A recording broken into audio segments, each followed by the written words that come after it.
Hello everyone, welcome to गणित Gurukul and this is Yogesh Garg. इस video में हम लोग डिस्कस करेंगे जे एडवांस 2021 के पेपर 1 का question number 5 and 6 and this question is based on probability.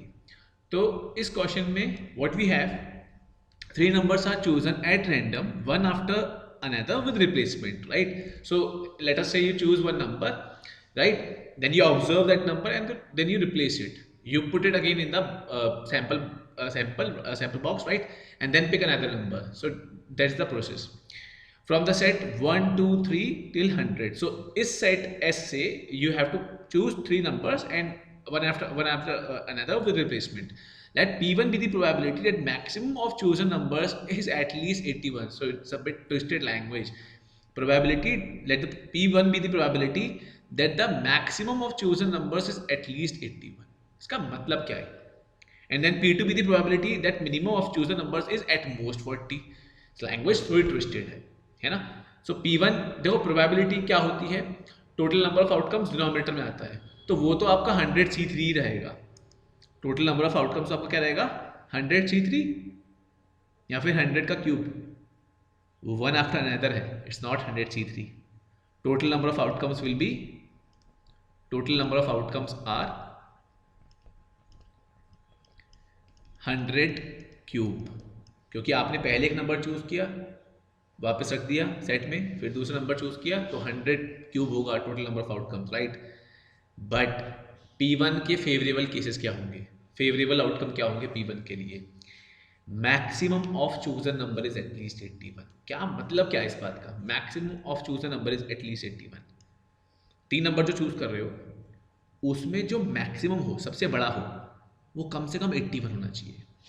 मतलब इसका मतलब क्या है इस बात का? तीन नंबर चूज कर रहे हैं, उसमें जो सबसे बड़ा हो वो कम से कम 81 होना चाहिए। मान लो आपने 81 से नीचे वाले आप चूज कर सकते हो, समझ रहे हो? जैसे 81 है, एटलीस्ट 81 होना चाहिए मैक्सिमम नंबर, ठीक है? मतलब ऐसा केस नहीं आ सकता। क्या नहीं आ सकता अगर हम वो सोचें? देखो पता है, यहाँ पे ये सोचना बहुत मुश्किल हो रहा है कि क्या है केस आ सकते हैं, वो सोच पाना बहुत डिफिकल्ट हो रहा है इसके अंदर।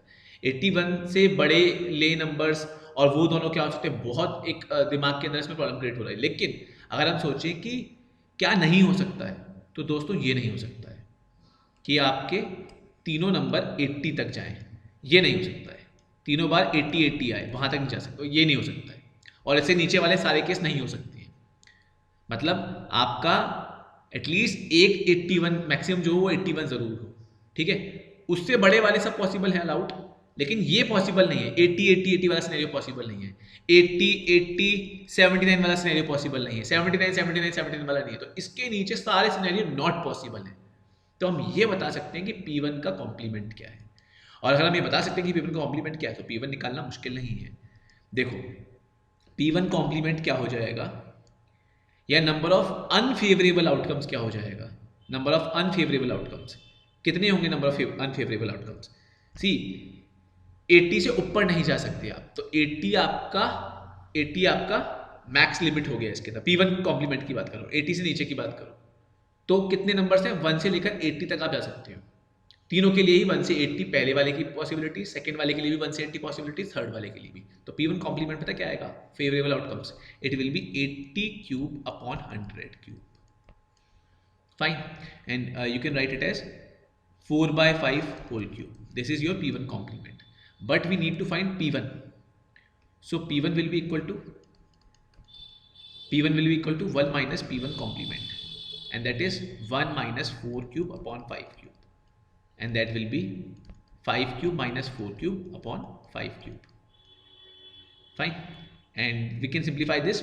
Also what we need to calculate is 625/4 into P1. So be very careful about it, so that your calculation do not get that much complicated, not become that much complicated. So you have 625/4 into P1, 625 upon 4 into P1. P1 is 5 cube minus 4 cube, and it is simply 5 minus 4 into 5 square plus 4 square minus plus 5 into 4.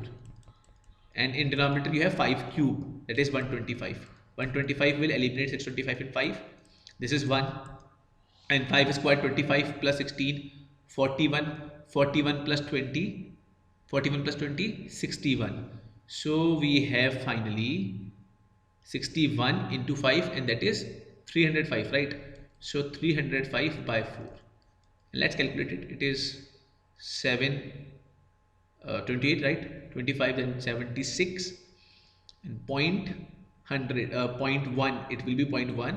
So 0.25, 76.25 will be your answer for first question, for first part. So this is 70, its answer is 76.25. Now the second problem, 125 by 4 P2. P2 with the probability that the minimum of chosen numbers is at most 40. Minimum of the chosen number is at most 40. So at max, मतलब 3 number है, उनमें से जो maximum number हो सकता है, minimum जो होना चाहिए वो हद से हद 40 होना चाहिए. मतलब 3 नंबर जो आप चूज कर रहे हो, कैसे समझे इस बात को. आपने 3 नंबर चूज किए, तो उनमें जो सबसे छोटा नंबर होगा, सबसे छोटा नंबर, वो हद से हद 40 हो सकता है. 40 से ऊपर नहीं जा सकते. मतलब 41, 40 ऐसा वाला सिनेरियो, मिनिमम की बात हो रही है, ये सिनेरियो नहीं हो सकता. 41, 42, 43, minimum of chosen number is more than 40.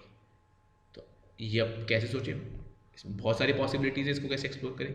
Again यहाँ पे ना आप ये सोचो कि मिनिमम जो है वो 40 से ऊपर नहीं आ सकता, तो 40 से नीचे वाले तो सारे आ सकते हैं. अगर हम पढ़ें उसमें क्या लिखा हुआ है कि minimum of chosen numbers is at most 40, हद से हद 40 होना चाहिए. Minimum of chosen number is at most 40. बल्कि हम ये कह सकते हैं कि वो सोचना मुश्किल है, minimum of chosen number is at most 40, कि हद से हद 40 तक जा सकते हो. मतलब उसमें क्या हो जाएगा, ऐसे वाले case, minimum of chosen number is at most 40, तो उसमें ये वाले केस भी आ सकते हैं दोस्तों, 40, 42, 43. तो बड़ी दुविधा हो जाएगी. लेकिन कौन से नहीं आ सकते हैं, ऐसे वाले केस, 41, 41, 41 वाले केस, ऐसे वाले केस नहीं आ सकते हैं. ये सोचना आसान है, ये सोचना मुश्किल है. ऐसे केस सोचना 40, 42, 43, ऐसे कितने सारे वेरिएशन होंगे, फिर 40 कौन सा नंबर हम पीछे लेके जा सकते हैं, मुश्किल है सोचना. आसान क्या है, कौन से नहीं हो सकते हैं, 41 and beyond they are not possible. ठीक है, वो हम लोग नहीं बात कर सकते. 41 तीनों हो या उससे बड़े हो, वो अपना केस नहीं बनेगा. तो P2 कॉम्प्लीमेंट हम बता सकते हैं, favourable P2 complement, sorry, favourable outcome कितना होगा, फेवरेबल आउटकम 41 से लेकर 100 तक की काउंटिंग करो, 41 से लेकर 100 तक की काउंटिंग करो, इट्स नॉट 59, इट इज 60. 41 से लेकर 100 तक की काउंटिंग का प्रिंसिपल होता है अपर, जैसे आप 41 से 100 की बात कर रहे हो, राइट, तो 100 माइनस 41 प्लस 1 काउंटिंग का प्रिंसिपल होता है. ठीक है, आप जैसे दो नंबर्स की बात कर रहे हो, दो नंबर के बीच में कितने नंबर लाई कर रहे हैं उनको इंक्लूड कर रहे हो. So a minus b plus 1, this is the rule. So 100 minus 41, 59 plus 1, 60. तो they are 16 favourable outcomes, right. 60 cube upon 100 cube, simplified to get 3 by 5 whole cube, 3 cube upon 5 cube, right. So P2C is, this is P2C, fine.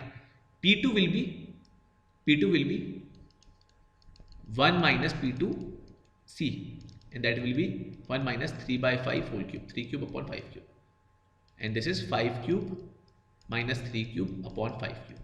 Again, you need not to calculate P2. What you have to calculate is 125 by 4 P2 है ना, it will be more simple. It will be more simple. 125 by 4 into 5 cube minus 3 cube. Again, we will write it as 5 minus 3 into 5 square plus 3 square plus 5 into 3. Denominator में we have 5 cube and that is 125. 125 will eliminate this 125. You have 5 minus 3, that is 2. 2 upon 4 into 5 square 25 plus 3 square 9 plus 5 into 3 15. So we have 25, 2 will divide this 4, 2 will eliminate this 4 into 2. 25 plus 9, 34, 34 plus 15, 49, 49 by 2, that is 24.5. So answer to second part is 24.5. Answer to second part is 24.5. First was 76.25. Let us see it again. P2 is P2 complement was 60 cube by 100 cube, and that is 3 by 5 whole cube. Fine. And P2 is 1 minus P2 complement, and that is 1 minus 3 by 5 whole cube. Simplified, and we need 125 by 4 P2. So 25 plus 9 plus 15, 40, yes, 40 plus 49 by 2. Yes, it is 24.5. Okay. So these are they were the solution to this question. Okay. So I hope this this question must be very clear to everyone. और भी कोई question if you wish कि मैं बनाऊँ, so please tell me in comment and I will make the video on that question. So stay tuned, keep watching Garit Gurukul.